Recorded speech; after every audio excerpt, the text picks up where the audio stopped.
সহজ টিফিনের রেসিপি খুঁজছেন? তাহলে বানিয়ে নিন হাই প্রোটিন বেসনের ছিলা, যা বানানো হবে খুব তাড়াতাড়ি আর খেতেও ভীষণই টেস্টি।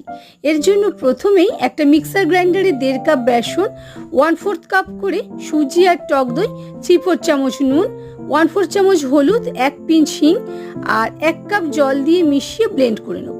তৈরি করা ফাইন ব্যাটারে অল্প জল মিশিয়ে 10 মিনিট রেস্টে রেখে দেবো সুজি আর বেসন ফোলার জন্য।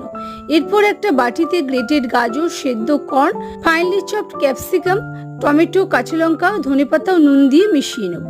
ব্যাটারে জোয়ান ক্রাশ করে অ্যাড করে নেব। এবার তাওয়া খুব ভালো করে গরম করে 1 চামচ তেল দিয়ে টিস্যু পেপার দিয়ে মুছে নেব। তারপর জল স্প্রিঙ্কেল করেও মুছে নেব। এরপর 1.5 হাতা পরিমাণ ব্যাটার স্প্রেড করে সারফেস শুকনো হলে অল্প তেল দিয়ে দেবো। ঢাকা খুলে ওপরে সবজি ছড়িয়ে পনির গ্রেট করে রোল করে নেব। ব্যাস তৈরি হয়ে গেল আমাদের বেসনের ছিলা।